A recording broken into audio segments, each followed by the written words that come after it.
فيديو اليوم إن شاء الله راح نودع محمية الملكة إليزابيث، راح ننتقل إلى الجنوب إلى غابات بويندي الجبلية، الغابات التي تضم الغوريلا العملاقة. وطبعا هنا عندي هذا تعرفوه، هذا قصدي أبولو اللي معاي، والثانيين طبعا الناس اللي موجودين هذا في هذا المخيم، مخيم بابون.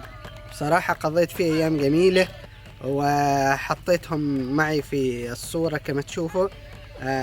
شكر وثناء وعرفان على هذا الطاقم الرائع اللي خدمنا في هذه اليومين، جزاهم الله خير. Thank you all. والحين إن شاء الله متجهين إلى غابات بويندي برفقة أبولو.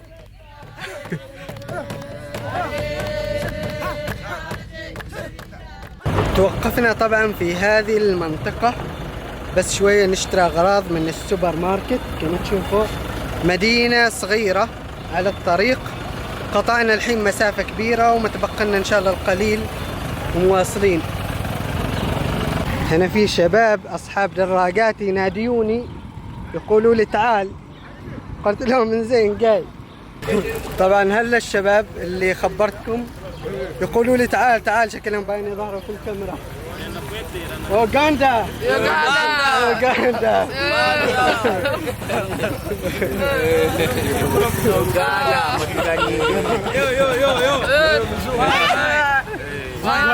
موزونجو يقولوا لي. طبعا موزونجو يعني شخص أجنبي جاي بلادهم يسميوه موزونجو.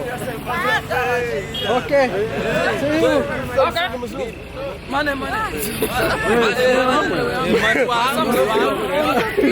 ماشي. باين فلوس ما عندي قلت لهم. فنواصل. أبولو هنا يتسوق يشتري الأغراض وراح نكمل إن شاء الله الطريق. احنا الحين في آخر قرية قبل أن ندخل غابات بويندي. اشترينا شوية بعض الأناناس وبعض الأغراض من هذه القرية والمدينة اللي قبلها نتزود، لأن عاد في الغابات طبعا ما في حاجة، ما في سوبر ماركت، ما في محلات، ما في شيء. فهذه آخر محطة لازم تتسوق وتشتري كل شيء باغنا. غابة بويندي من الغابات المميزة جدا بسبب وجود الغوريلا، غابة شاسعة مميزة واقعة في الجبال. فالغوريلا موجودة فقط في هذه المنطقة في غابات بويندي، والغابات الموجودة في الخلف في الكونغو، والغابات الموجودة في رواندا في هذه الجهة. فقط في هذه المنطقة في العالم توجد الغوريلا الجبلية العملاقة. طبعا توجد أنواع ثانية من الغوريلا، ولكن الغوريلا الجبلية العملاقة فقط موجودة في هذه المنطقة من العالم. عندنا الحين بريك بسيط راح نتغدى وإن شاء الله راح نكمل الرحلة إلى المخيم. وصلنا إلى غابات بويندي، ولكن قبل لا نروح مكان السكن راح نزور قرية من القرى الناس اللي كانت تسكن في داخل الغابة. طبعا هؤلاء الناس كانوا يسكنوا داخل الغابة والحكومة نقلتهم إلى أطراف الغابة عشان تحافظ على الغابة، على الطبيعة، على الحيوانات اللي موجودة فيها، لأن كانوا يمارسوا تصرفات يعني مثل صيد الحيوانات اللي موجودة، وحتى الغوريلا يعني ما سلمت منهم كانوا يصطادوها. أول مكان في القرية راح نزوره هي مدرسة للأيتام، الناس اللي فقدوا آبائهم وكذا محطوطين في دار الأيتام. فنزور دار الأيتام الحين أول شيء في هذا القرية، نشوف الأطفال اللي موجودين في دار الأيتام، وبعدها سنكمل الجولة إن شاء الله في القرية. طبعا كما تشوفوا هذا المطبخ، دخان واجد ما قدرت أجلس. أهم شيء هذا المطبخ بصراحة مطبخ بسيط وبدائي جدا جدا يعني. هذه طبعا غرفة من غرف نوم الأيتام، كما تشوفوا هنا مساكين نايمين، الله يعينهم بصراحة.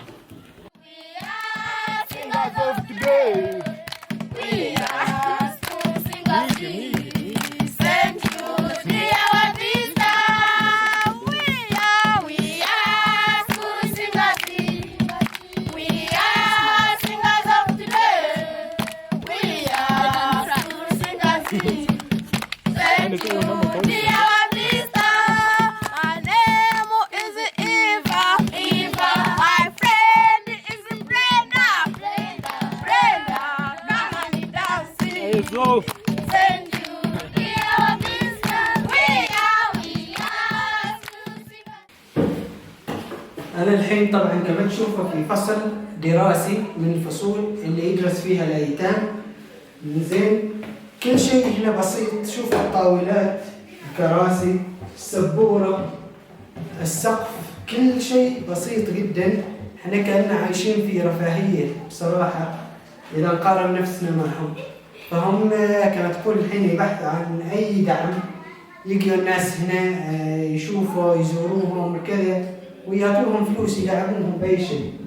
فهذا كما تشوفوا المكان اللي يدرسوا فيه الطلاب، مكان بسيط جدا يعني بصراحة يعني معقول. فنتمنى أن وضعهم يتغير في المستقبل ويكون عندهم مدارس أفضل وتعليم أفضل وصحة أفضل.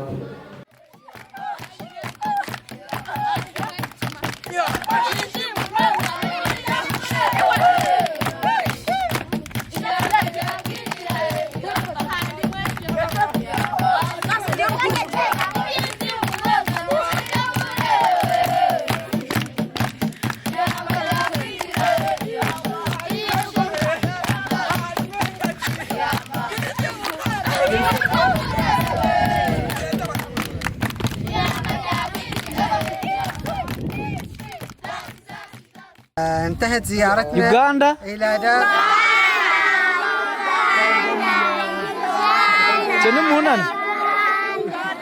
يوغندا.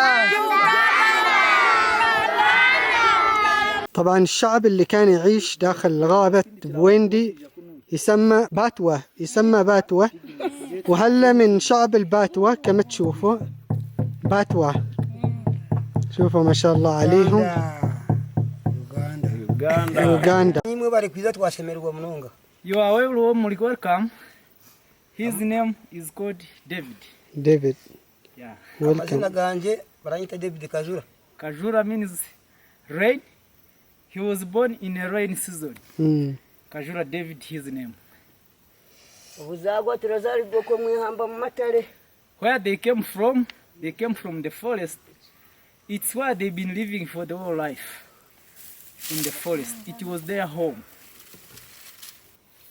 So they could sleep to warm themselves on the fire because they had no homes.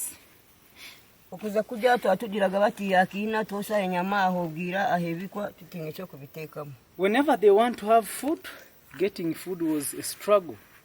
They could sleep hunger. Sometimes they kill meat. After killing animals, they roast meat on the barbecue. They put on the hole, they dig a hole, they put leaves, they eat from the holes. In the hole they put roasted meat, they put fruits, some honey and mushrooms.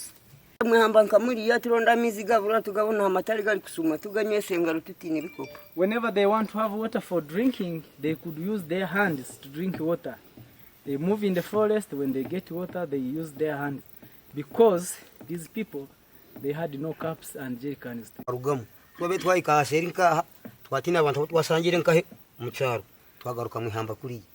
These people, they sank the communities for helping them. The time they came from the forest, reaching the community, it was a hard life to live with the community people because they were not used. But they thanked the communities for teaching them the laws and behaviors.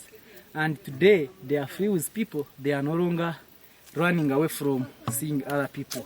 هذا اللي عندي هو من شعب اللي كان يسكن داخل الغابة. يوريني الملابس ويقول كنا نلبس هذه الملابس كما تشوفوا، ولكن الحين طبعا الناس تتبرع لهم وصاروا يلبسوا هذه الملابس، ولكن هم لبسهم هذا. كانوا كذاك يعني يلبسوا هذا قلود كما تقولوا من الحيوانات، هذه القلود. والكل طبعا يسويوا في راسهم مثل الحشيش. شوفوا هذا، شوف دائما في الراس شو هم يسويوا. This for man and this for women. Yeah. شوف الحريم هذا يلبسن كذاك. وهذا الصديق شوف كيف لابس هذا. وهذا الصديق الشايب شوف كيف لابس. هذا this boy ها، شوف هذا ولد بعده.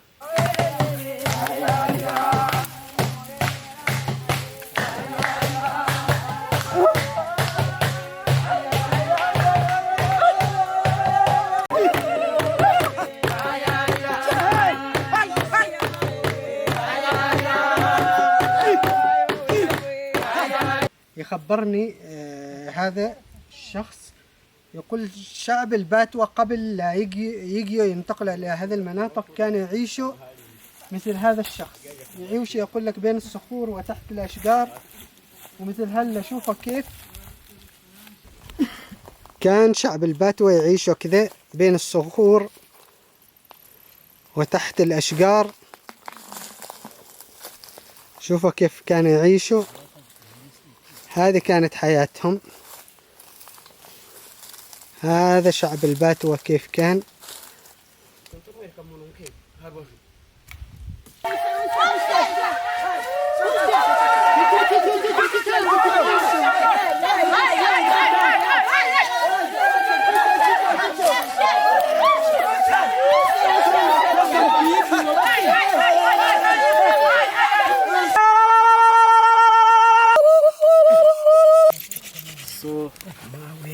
هذه طبعا طريقة إشعال النار عندما كانوا داخل الغابة.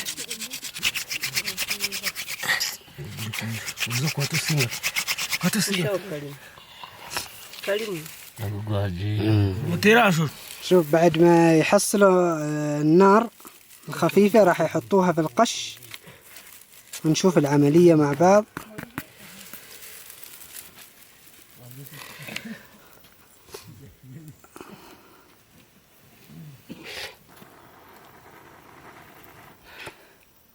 ولعت النار.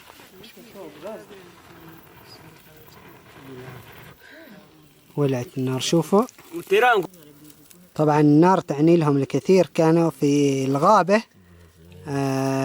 يتسليوا بالنار، يولعوا النار ويتجمعوا حولها، ما عندهم شيء يسويوه سوى الصيد، ويتجمعوا حول النار ويقوموا يعني يمكن يغنوا ويرقصوا كذا حول النار.